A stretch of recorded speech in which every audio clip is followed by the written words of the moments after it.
परम सत्कार्यो गुरु प्यारी सात संगत जी राधा स्वामी जी।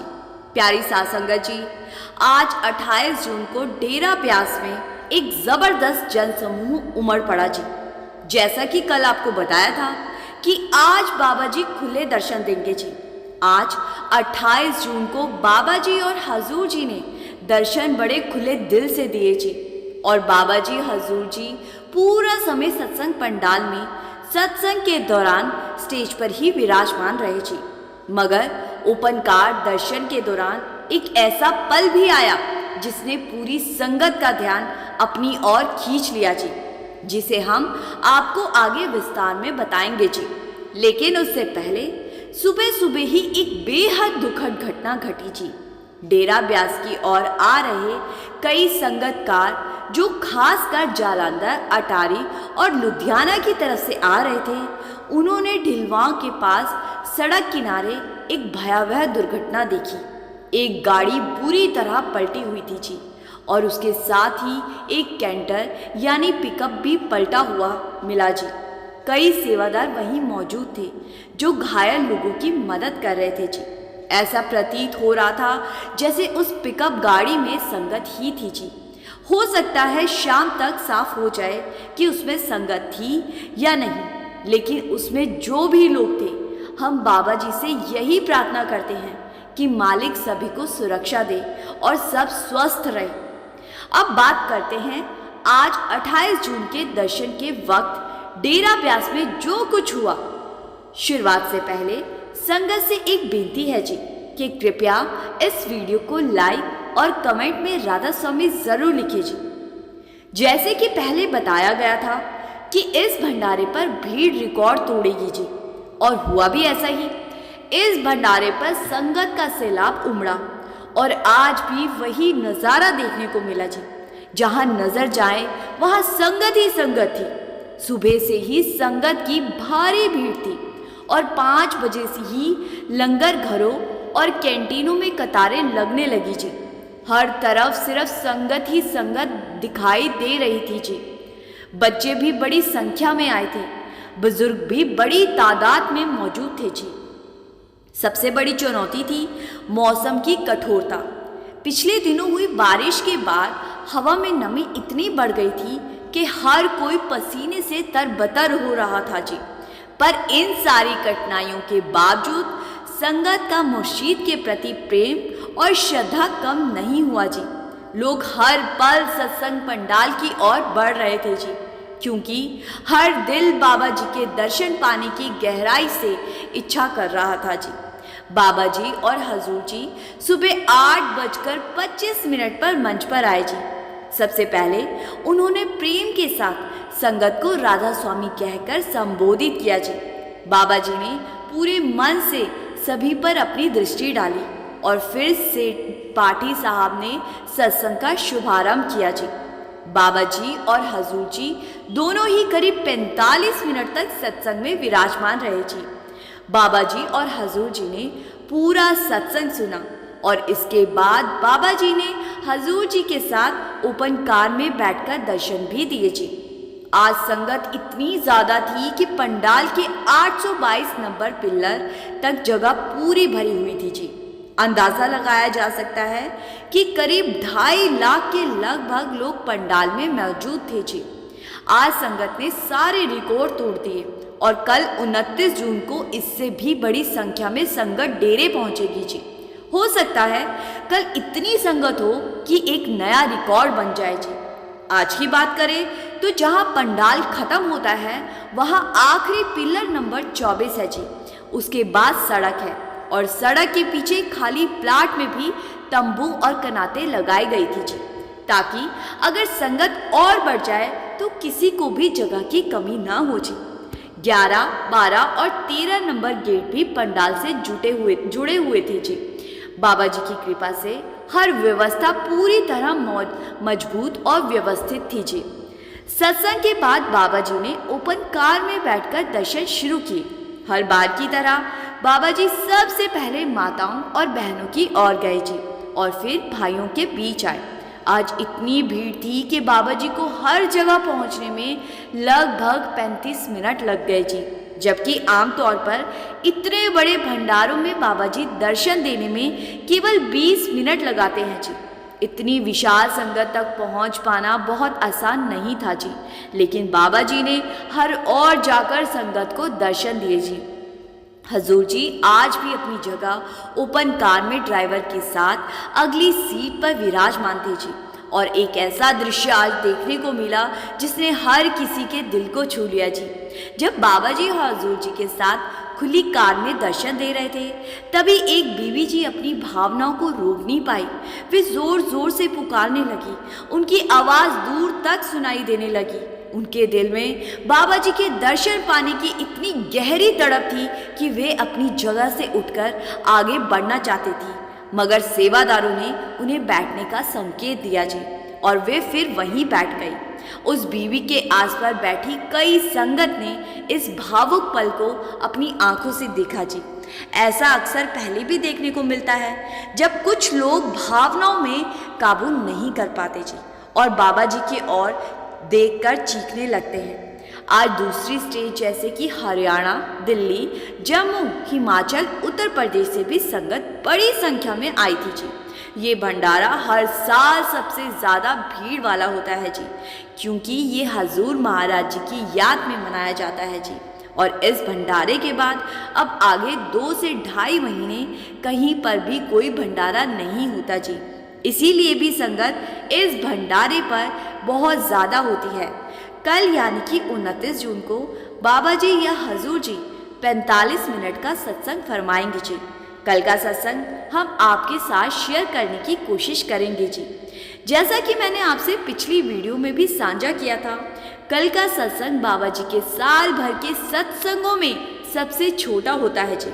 इसकी अलग बात ये होती है कि इसमें किसी पाठी साहब की हाजिरी नहीं होती जी, कोई बानी नहीं पड़ी जाती। ये सत्संग बाबा जी हर साल हजूर महाराज जी की पुण्यतिथि पर श्रद्धा से फरमाते हैं जी, और ये तकरीबन 40 से 45 मिनट तक चलता है जी। कल बाबा जी सत्संग फरमाएंगे या हजूर जी, ये अभी सदगुरु के अलावा कोई नहीं जानता जी।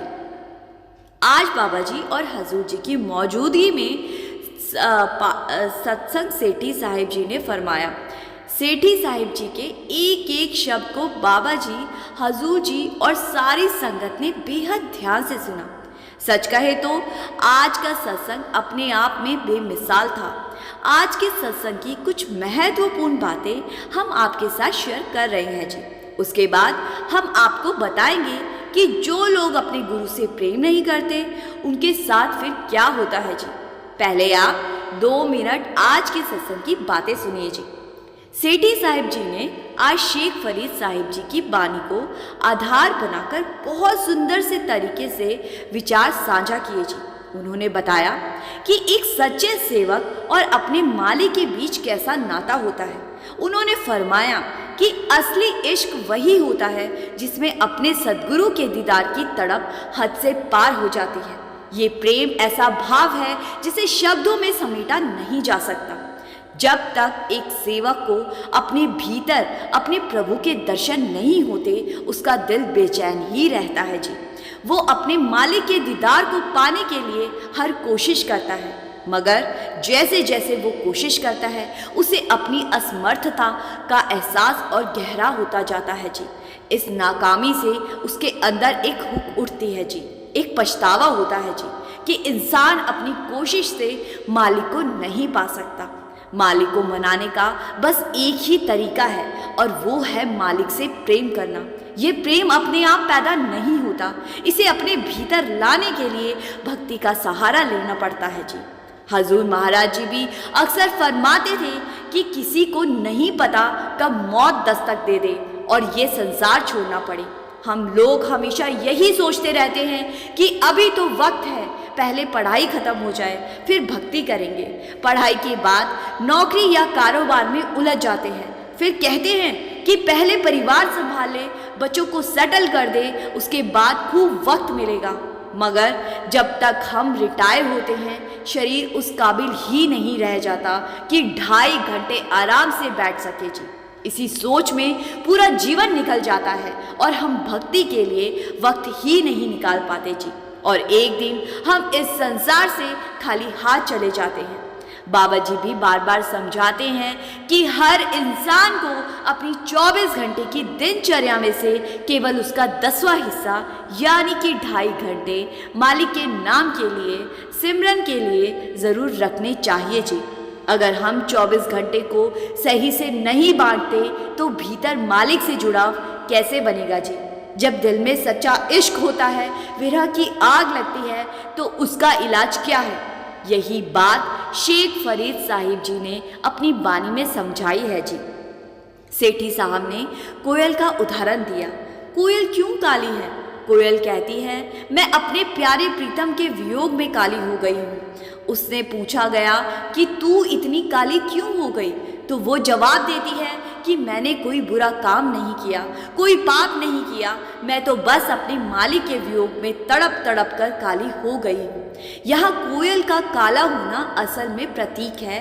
इसका मतलब है कि आत्मा जब प्रभु के विरह में जलती है तो अंदर से कितनी बेचैनी में रहती है। ये कोई बाहरी रंग नहीं बल्कि विरह की तपिश है जी। हमारी आत्मा भी मालिक का ही अंश है जी। शब्द मालिक का स्वरूप है। ये निर्मल और पवित्र होता है जी। इसे लफ्ज़ों में बांधा नहीं जा सकता।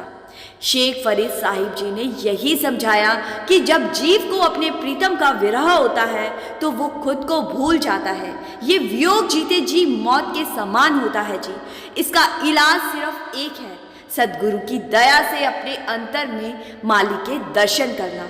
वही मालिक हर चीज से वाकिफ है, वही सबसे बड़ा ज्ञानी है और वही करुणा का सागर है जी।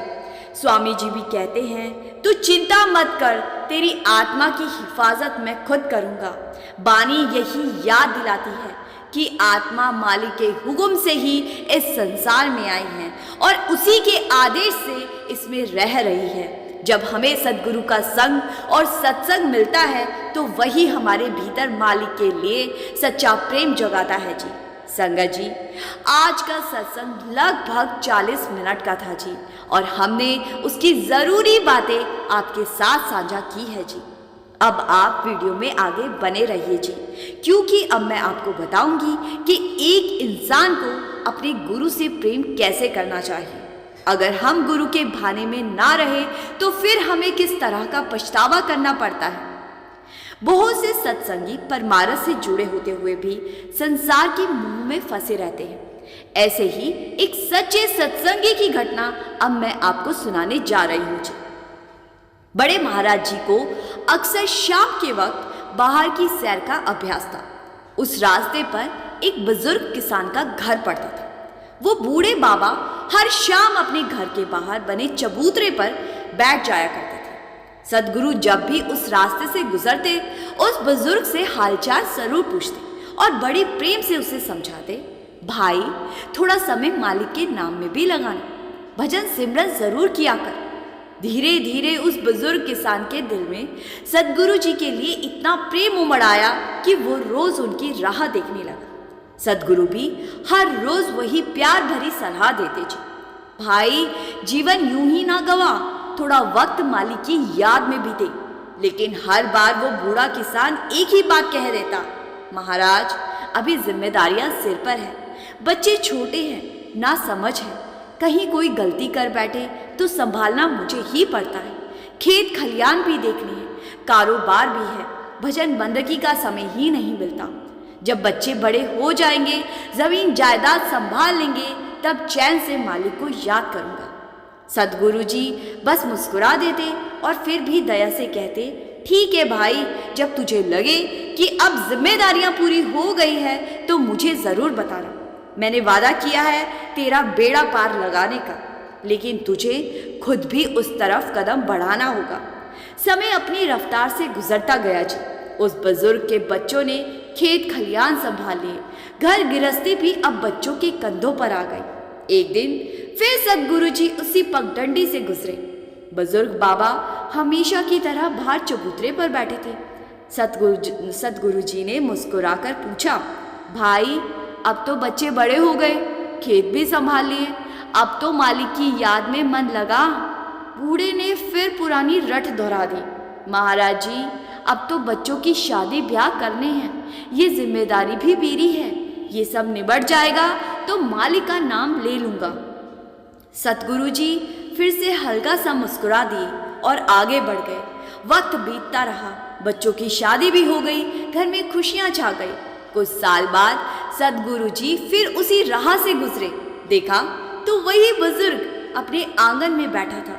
सतगुरु जी ने फिर स्नेह से पूछा, भाई आप तो सब फर्ज पूरे हो गए, बच्चे भी बस गए, खेत खलियान भी अच्छे से चल रहे हैं, अब तो मालिक की याद में मन लगा ले। बूढ़ा किसान फिर बोला, महाराज जी अब तो पोते पोतियों को संभालना पड़ता है, वो मासूम हैं, उनके साथ खेलना, गोद में खिलाना ही अब मेरी सबसे बड़ी खुशी है। इन्हें छोड़कर भजन बंदगी कैसे करूं? ये बड़े हो जाएंगे तब देखूंगा। सतगुरु जी ने सुना, हल्की सी मुस्कान दी और आगे बढ़ गए जी। अब उन्हें पता था कि ये जीव मोह माया में पूरी तरह उलझ चुका है। कुछ बरस बाद फिर सतगुरु जी उस रास्ते से निकले तो देखा कि आंगन सूना पड़ा था। वो अंदर गए और पूछा, तेरे पिताजी कहाँ हैं? बेटा बोला, महाराज जी पिताजी तो बहुत पहले दुनिया छोड़ गए। सतगुरु ने प्यार से कहा, वो मेरे अच्छे मित्र थे, इसीलिए पूछा था। फिर सतगुरु जी ने अंतर्दृष्टि से देखा कि वो किसान अपने अगले जन्म में उसी गाय का बछड़ा बनकर लौटा है जिस गाय से उसे पहले से ही बेहद लगाव था। सतगुरु बछड़े के पास पहुंचे, बड़े दुलार से उसके सिर पर हाथ फेरा और कहा, अब तेरा वक्त हो गया है, चल मुक्ति दूं। बछड़े ने अपनी मासूम दृष्टि से विनती की, महाराज जी मुझे यहीं रहने दो, मुझे अपने पोते पोतियों को देखना है, मैं यहीं रहूंगा। सतगुरु जी उसके मुंह को देखकर मुस्कुराए और वापस लौट आए जी। कुछ वक्त बीता, बछड़े ने भी शरीर छोड़ दिया और वही जीव अब उसी घर में कुत्ता बन गया। सतगुरु फिर उस घर के पास से गुजरे। महाराज जी ने अपनी आध्यात्मिक दृष्टि से देखा कि अब वो कुत्ता घर की रखवाली कर रहा है। सतगुरु उसके पास पहुंचे और कहने लगे, अब क्या मन है, अब चलेगा? तो कुत्ता बोला, नहीं महाराज जी, मेरे बच्चे घर की रखवाली नहीं करते, मुझे ही पहरेदारी करनी पड़ती है, कोई चोर उचक्का नुकसान न कर दे। सतगुरु जी ने उसकी बात सुनी और चुपचाप फिर से वापस लौट आए। फिर कुछ साल बाद वो कुत्ता भी चल बसा। अब वही जीव एक सांप बनकर उसी घर के आंगन में आ गया, लेकिन इस बार उसके अपने ही बच्चों ने उसे डंडों से पीट पीट कर मार दिया। अगले जन्म में वही आत्मा एक कीड़ा बनकर उसी घर की नाली में आ गया। सतगुरु फिर वहां आए, देखा कि अब वो जीव कीड़े का रूप धारण किए हुए है। सतगुरु ने अपने एक सेवादार से कहा, इसे बाहर निकालो। सेवादार ने नाली से कीड़ा निकाला। सतगुरु ने उसे अपनी हथेली पर रखकर पूछा, अब क्या विचार है तेरा? कीड़े ने कांपती आवाज में कहा, अब बहुत हो गया महाराज जी, अब मुझे इस मोह माया से निकाल दो, अब और नहीं झेल सकता मैं। सतगुरु जी ने उसकी गुहार सुन ली और उसी पल उसे मुक्ति दे दीजिए। संगत जी, ये कहानी सिर्फ उस बुजुर्ग की नहीं बल्कि हमारा हाल भी कहीं उस जैसा ही है। हम भी रोज यही कहते रहते हैं कि अभी बच्चे छोटे हैं, पढ़ाई करनी है, घर संभालना है, शादी करनी है, रिटायर होंगे तब भजन करेंगे, और यूं ही जीवन बीत जाता है जी। मोह माया हमें जकड़े रखती है और हम समझ ही नहीं पाते कि ये सब कुछ छोड़कर जाना ही है।